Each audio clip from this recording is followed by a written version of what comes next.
Everyone, welcome back to my channel. My name is Auntie Lara and I'm glad you're here.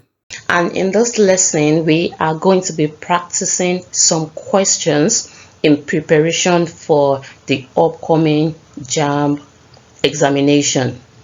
I know that some of you are already familiar with these questions, but let's do it anyways because you'll learn one or two things from this lesson.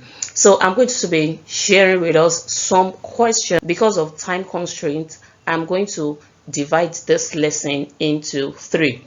So let's get started. Question 1. And this question is based on Radar of Treasure Trove. Radar of the Treasure Trove. Now, the poetic device in the expression rage is chief is, let's consider the options. We have oxymoron, we have simile, we have metaphor, and we have hyperbole. What do you think the answer is going to be? Let's find out. Of course, the answer is metaphor. Rage here has been given a title that can only be given to human beings. All right, that can only be given to human beings. So we have rage here being a chief, and of course you know that metaphor is the direct comparison, all right, between two unlike things. All right, I hope you understand. Dash are generally regarded as brief but purposeful references within a literary text to a person, place, event, or to another work of literature. Dash are generally regarded as brief but purposeful references within a literary text to a person, place, event, or to another work of literature. Is it referrals? Is it chiasmus? Is it metonymy? Or is it allusion? Now let me give you time for you to pick your answer. And time's up. And so we have our answer being allusion. Allusion, of course, is a brief reference to either a text, to history, to a place, to another work of literature, to a Bible, you understand?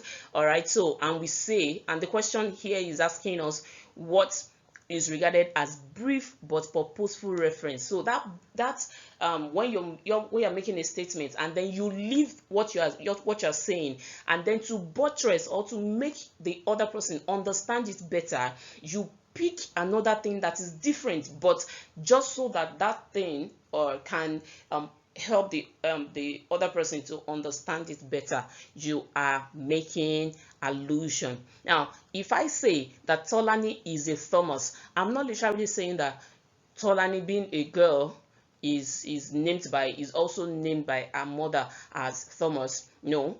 The reason why I've called Tolani a Thomas is because Tolani always asks for proof. She does not believe anything. All right, she wants to see a tangible proof before she can believe. All right, so we say Tolani is a Thomas. We have gone to the Bible to bring in someone that has the same feature as Tolani, and that person is Thomas. For the Christians, I hope you know who a Thomas is.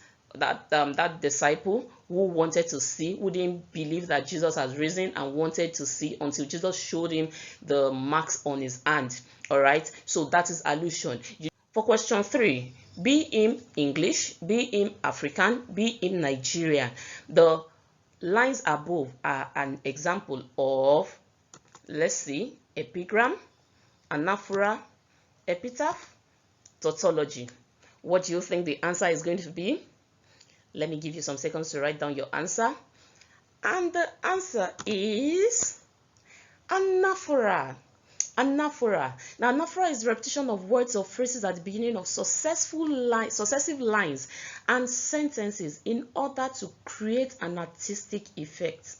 Now, a good example of anaphora can be found in the poem The Good Morrow. I'm sure that you're familiar with the poem already. If you are going to be writing WAEC, right, you're familiar with the poem. There's a part in the poem where we have let. All right, let beginning the lines, successive lines like 3 or 4. Let's see discovers to new words have gone. Let's words to let us possess one word, each one at one and is one, right? Something like that. So we just have let. I'm just trying to make you to understand what anaphora is. So when you have a word that's repeated at the beginning of the line, of each line is repeated more than once, we have a case of anaphora. And in this we have be him, we have be him, we have be him. Question 4. Cyclist gets down and begins to prop his bicycle. Cyclist. All right. If you're sure it won't take long, Baba, I'm known for my lightning clippers. Even the soldiers know me. I can shave the head of an entire battalion between one coup and the next. Sit down and relax your back. Cycling is not easy when you've abandoned it for some time. And this excerpt is taken from Wole Soyinka's The Beautification of Area Boy. Now the question is, the literary devices in the dialogue above are: is it hyperbole and allusion? Is it irony and parody? Is it allusion and paradox? Or is it humor and irony? So I'm going to give you some seconds to pick your answer before we reveal ours. Let's go. And the answer is hyperbole and allusion. Of course, you know that another name for hyperbole is exaggeration. So now imagine this barber wanting to cut or wanting to barb this cyclist's hair, and then just so that just to show his prowess, he decides to go overboard, saying that that he can shave the head of an entire battalion. Do you know how many people makes up a battalion?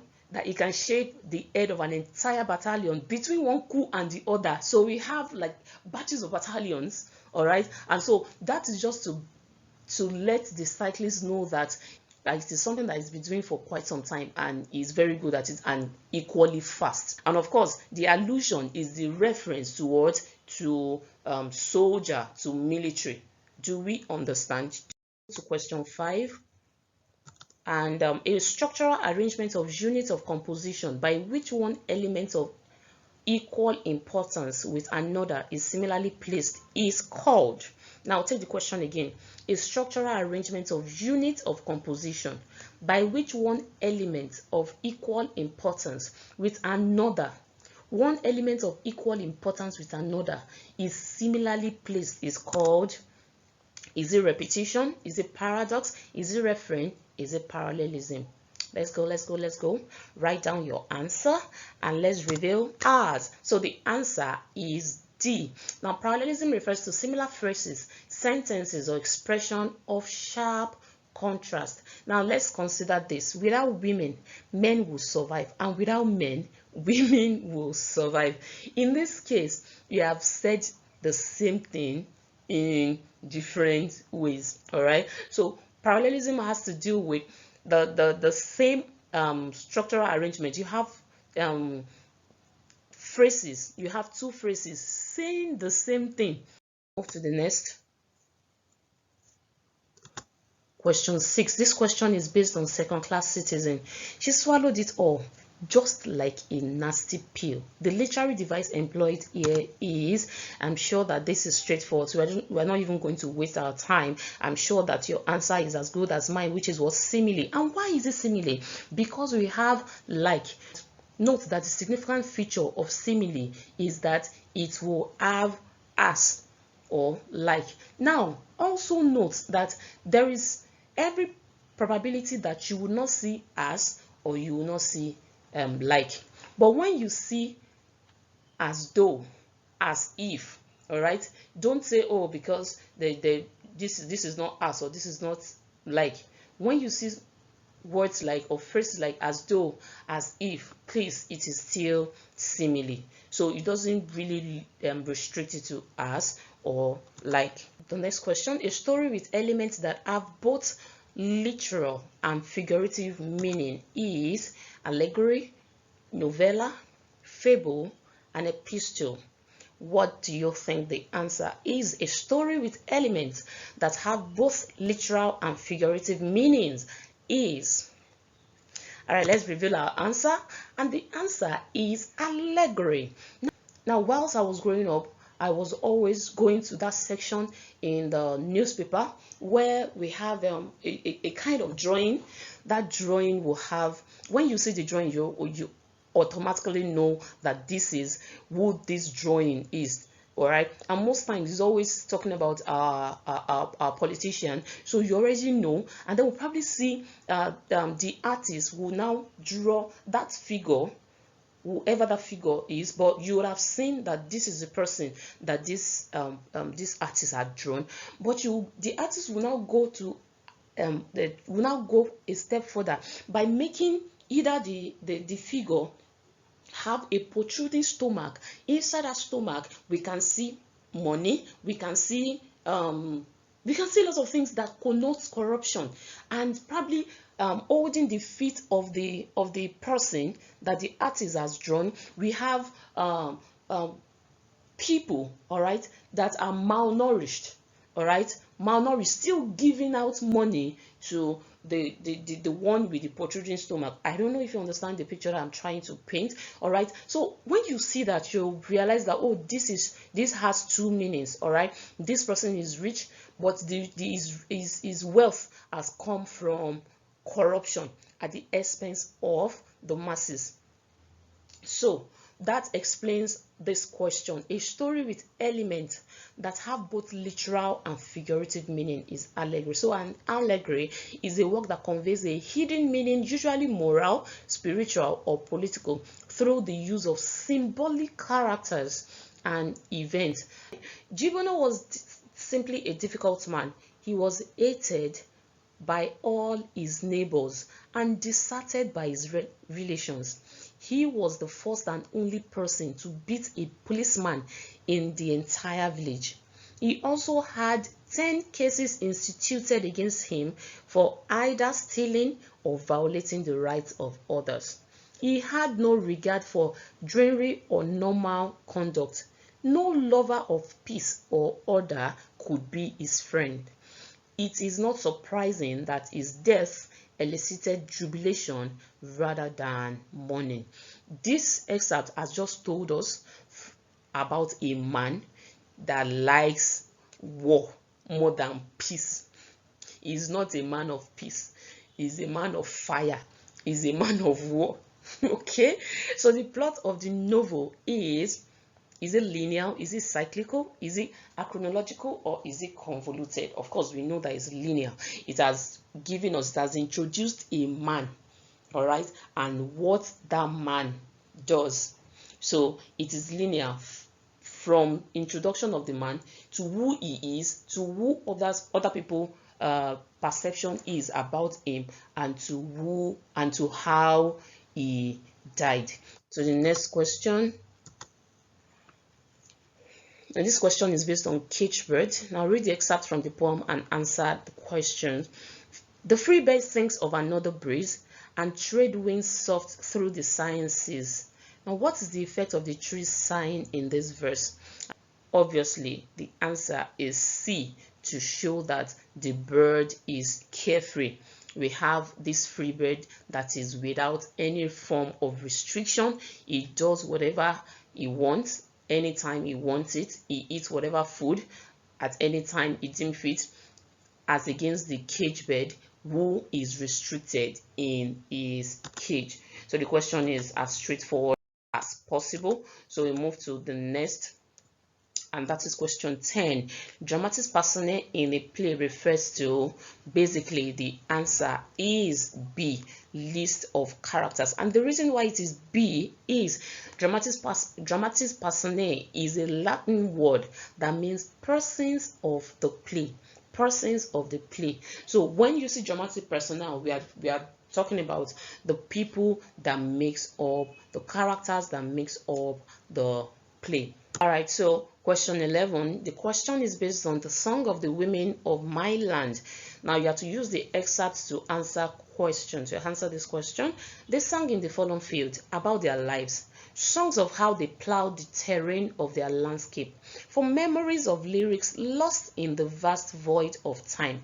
In those days, when a song beheld their lives, when servitude cuffed the ankles of their soul, and dereliction decapitated the epic of their lives. Now, the theme of this excerpt is all of the above: the oppression of women, joys of motherhood, colonization. And here we can see the oppression, that the women were subjected to. So the right answer is B, the oppression of women. From this excerpt, we have seen how they were left in the fallen field, how they had to plow the terrain of their landscape, how they had to rely on a song, how that servitude cuffed the ankles of their soul, and dereliction decapitated the epic of their life. So all of this and more were what the women were subjected to, and it can all come under the umbrella of oppression.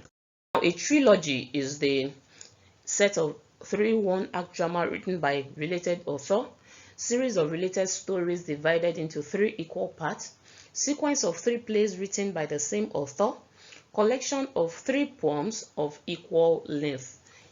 We have our answer being C, sequence of 3 plays written by the same author. And basically, most times it's usually tragedies, like you have a single author writing 3 tragedies and bringing the 3 together to compose a large narrative. Note those ones makes each of these tragedies makes sense on its own, but it still brings everything together. And a good example is Shakespeare. So question 13, the question is based on part. Use the excerpt to answer the question. Where light pushes through, a sudden turning upon itself of a thing in the air, a deep to the water, and you think, the swallows are flying so late. Swallows. The dominant poetic device in the excerpt is rhetorical question, imagery, alliteration, paradox, and the answer is imagery. With this, you can paint the picture of what this persona is talking about, although you cannot see it. But with these words, you are able to paint the picture of the swallows at first, and then with the pictures of the bat. All right, so with these words, he has created a mental picture, and this is through the use of imagery. The exclusive rights given to authors to protect their works from unlawful production is, the answer is copyright. Is as simple as that. Now this question is based on Black Woman. Firm fleshed ripe fruit, songbird raptures of black wine.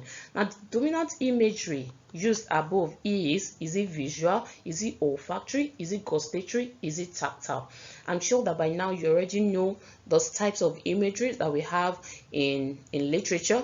You know that visual has to do with your vision, and of course you can only use your eyes, okay, to see. Olfactory has to do with your nose.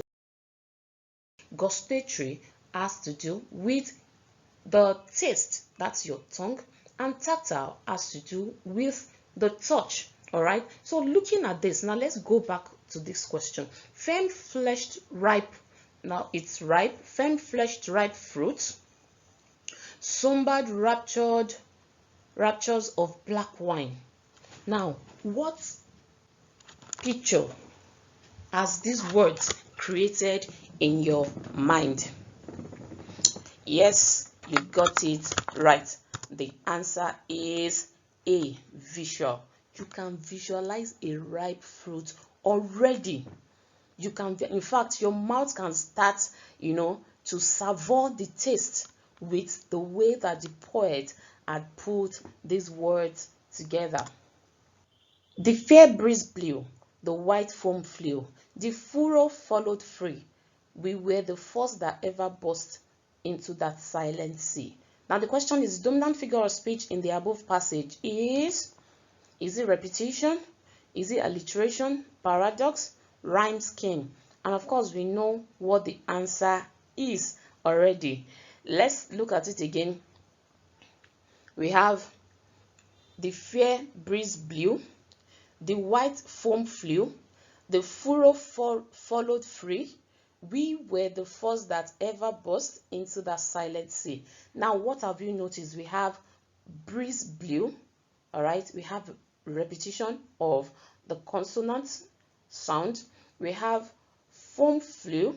We have repetition of the we have furrow follow free. We have the being repeated.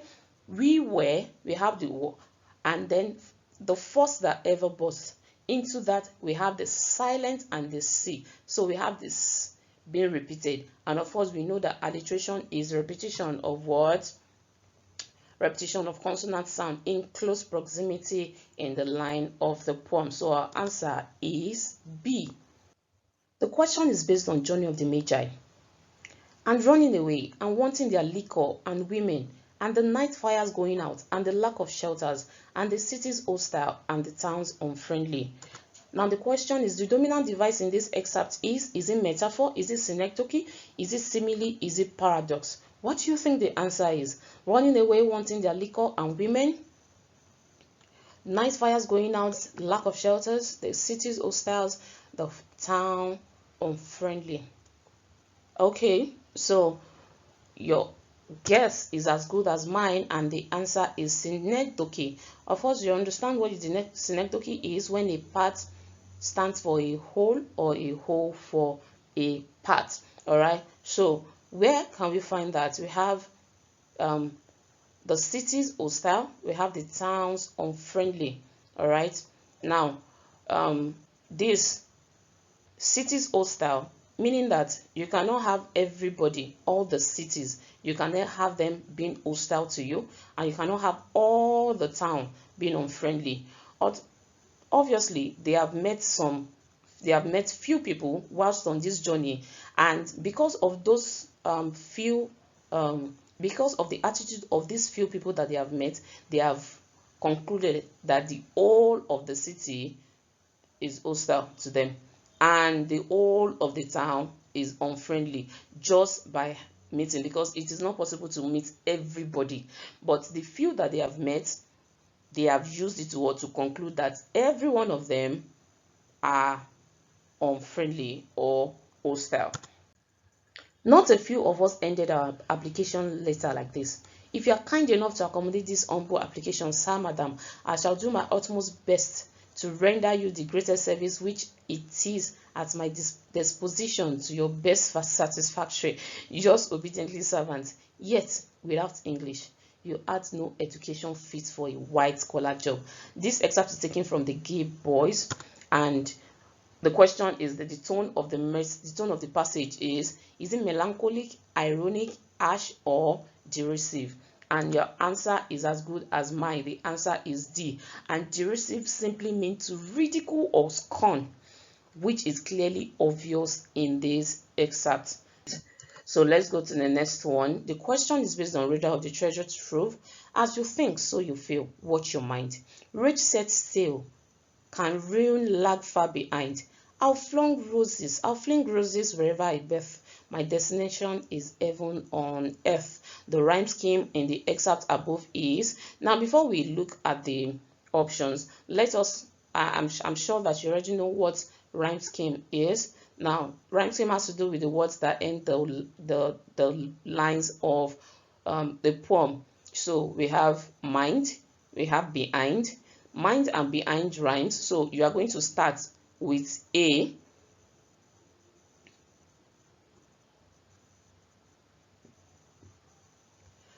So we are going to start with A, behind A, birth B, because why did we pick B? Because birth does not rhyme with behind, and mind.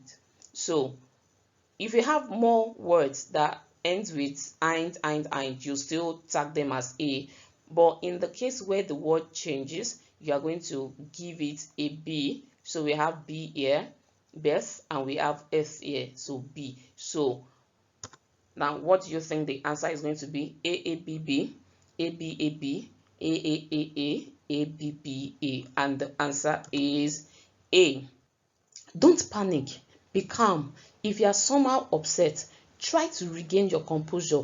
The speaker in the excerpt above is hopeless, afraid, confident, uncertain. This speaker is obviously confident. Don't panic, be calm. And of course, if you're upset, just try and regain your composure. Breathe in, breathe out, breathe in.